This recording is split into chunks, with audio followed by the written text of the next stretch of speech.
चार दोस्त 12वीं पास करने के बाद एक होटल में छोटी सी पार्टी कर रहे होते हैं और बातों ही बातों में चारों डिसाइड करते हैं कि आज से 40 साल के बाद आज ही के दिन 1 जनवरी को हम फिर से यहीं मिलकर पार्टी करेंगे।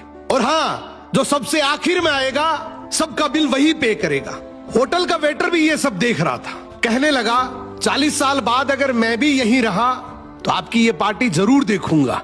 ठीक 40 साल बाद पहला दोस्त होटल पहुंचता है तो देखता है वो होटल अब 5 स्टार बन चुका है। अब वहां पर सब कुछ बदल चुका है। तो एक शख्स उसे पहचान जाता है और कहता है सर बैठिए, मैं आपको पहचान गया, मैं वही वेटर हूं जो अब इस होटल का मालिक बन चुका हूं। वो कहता है क्या बात है। इतने में दूसरा दोस्त आ जाता है, दोनों की बातचीत शुरू होती है कि बिजनेस ग्रो कर गया, सब कुछ अच्छा चल रहा है। दोनों अपनी अपनी बातें शेयर कर ही रहे होते हैं कि तीसरा दोस्त भी पहुंच जाता है, लेकिन चौथा दोस्त अब भी नहीं आया।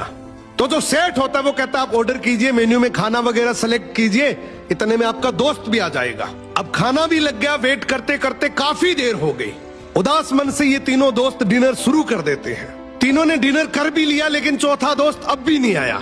अब जब बिल देने की बारी आती है तो कहते हैं कि विकास तो शायद बहुत बड़ा आदमी बन गया, हम सबको इग्नोर कर रहा है, चलो हम ही बिल पे कर देते हैं। जैसे ही बिल पे करने के लिए काउंटर पे पहुंचे तो काउंटर का मैनेजर बोला आपका बिल तो ऑलरेडी पे हो चुका है। अब तीनों अपने चौथे दोस्त के ना आने की शिकायत करते करते होटल से बाहर निकले ही थे कि तभी एक सरकारी गाड़ी वहां आकर रुकती है।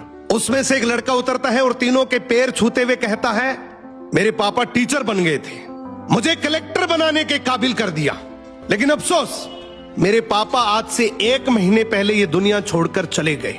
उन्होंने आखिरी वक्त में आपके इस वादे के बारे में मुझे बताया था और कहा था कि जब तीनों पार्टी खत्म कर ले तो उसके बाद तू वहां जाना और पेमेंट वगैरह कर देना।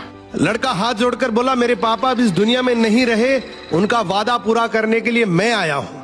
अब ये तीनों नम आंखों से रियलाइज करते हैं कि हम 40 साल बाद ही क्यों मिले, 40 दिन बाद क्यों नहीं मिले। सपनों से हमेशा मिलते रहिए, इससे पहले कि कोई आपका अपना ये दुनिया छोड़कर चला जाए, क्योंकि आदमी सिर्फ एक पानी का बुलबुला है। अब ये रील टेक करो ऐसे दोस्त को जिससे आप काफी टाइम से नहीं मिले और अब उससे मिलना चाहते हो।